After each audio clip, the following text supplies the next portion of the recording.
Chef Siya Kobo was one of the COVID-19 pandemic's victims, having had to shut his restaurant. But he didn't let that get him down.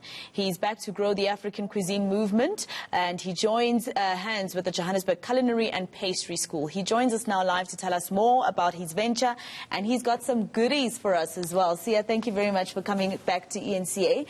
Now tell me about, that stressful time when you had to close down your restaurant, thinking about the families you were feeding in terms of employment as well. That really was very hard. Thank you for having me. That was really, really hard because none of us saw it coming. And for me, the worst thing is, as you can see here, I was doing progressive indigenous cuisine, and that's something that was new. And majorly my clientele was overseas people because I was at the backpackers.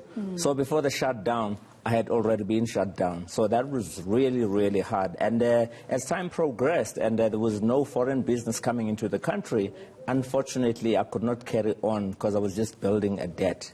So I had to close. It was a painful moment. However, it happened. So from there, I told myself that, you know what, there's always a way around it. For me to do what I'm doing is there were no platforms. I had to work a little bit harder to make sure that I'm doing it where I was doing it. So I had to find other ways. So with the Johannesburg Culinary and Pastry School, they've got a lot of young kids that are there. And their approach into training is not just about culinary, it's life skills as well, which for me, it spoke to me. So we decided to do a collaboration.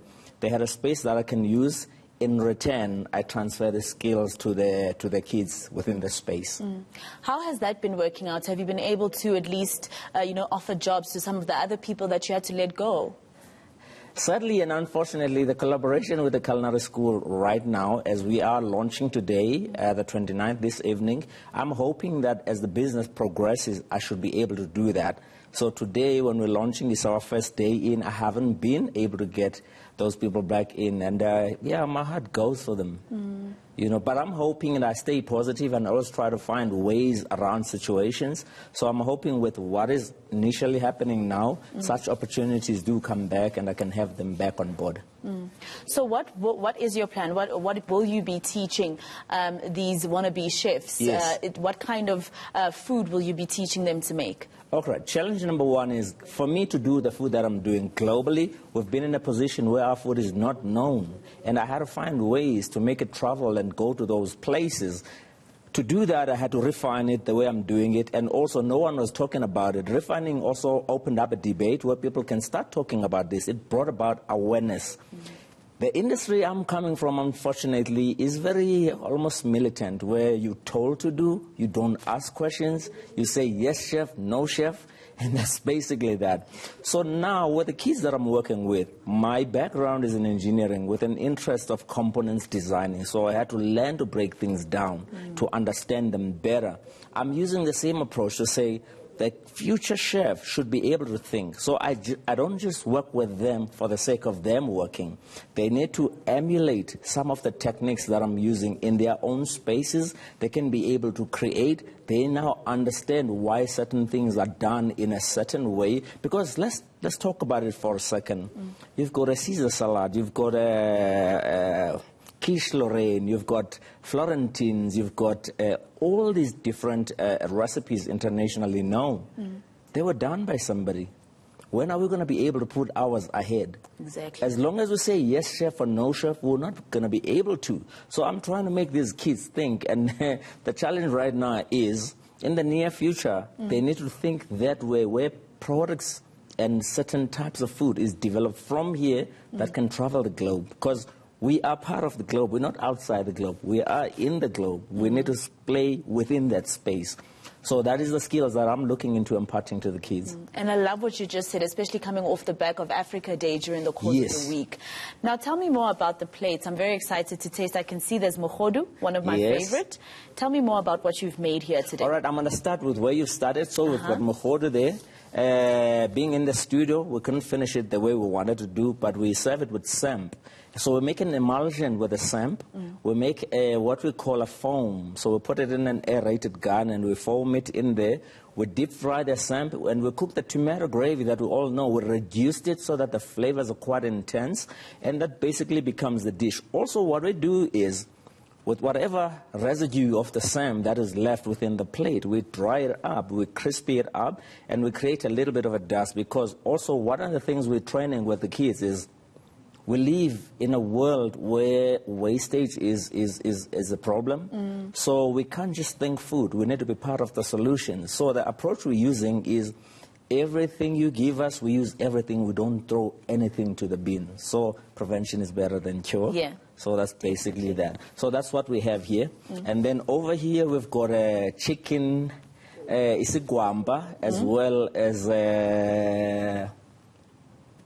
the puree that we made with that. Isikwampa, what is that? Isikwampa is, I'm from the Eastern Cape, in a place called Kaguba.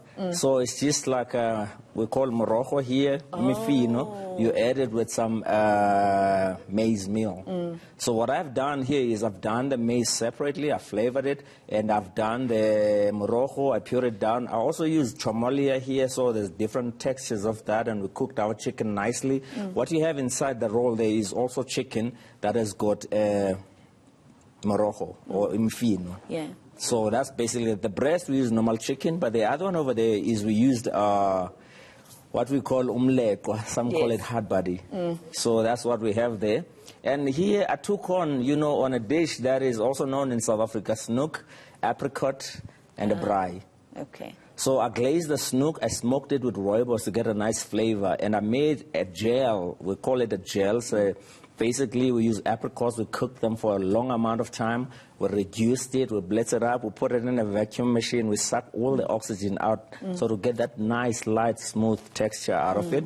So that becomes that. The skins of the fish, we made a twill over there with that.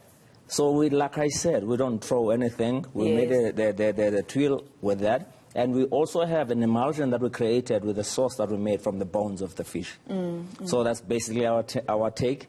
Over there, we've got a beef and umka. It's a little bit medium rare. I just left it like this so that it can be visible. Otherwise, we cook it to temperature as what people would like, how they would like to have it. So umka basically is the same thing. So it's pap and butternut. Or pumpkin. So we've cooked the pumpkin nicely. We made a puree out of it. We took the pumpkin, we mixed it with some egg whites and amasi.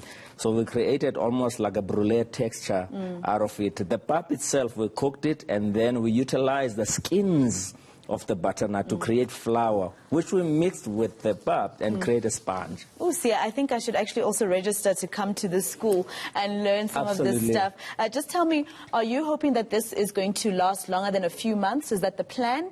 Yes. So the plan here is we're launching today. We need to progress it. It needs to carry on. And we've got a mammoth task here. The ambition is by year 2023, we want to be on the world top 50, whether as a chef or as a cuisine or as a restaurant. So we're looking into that aspect. One last thing I just want to mention is I'm working with the kids there. It's a team of 5. It's all females.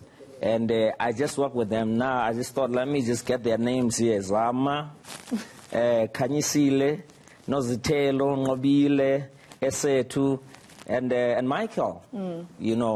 These are the kids that I say, watch out. In the next couple of years, they're going to be coming here and sitting here and talking the same debate as we're having today.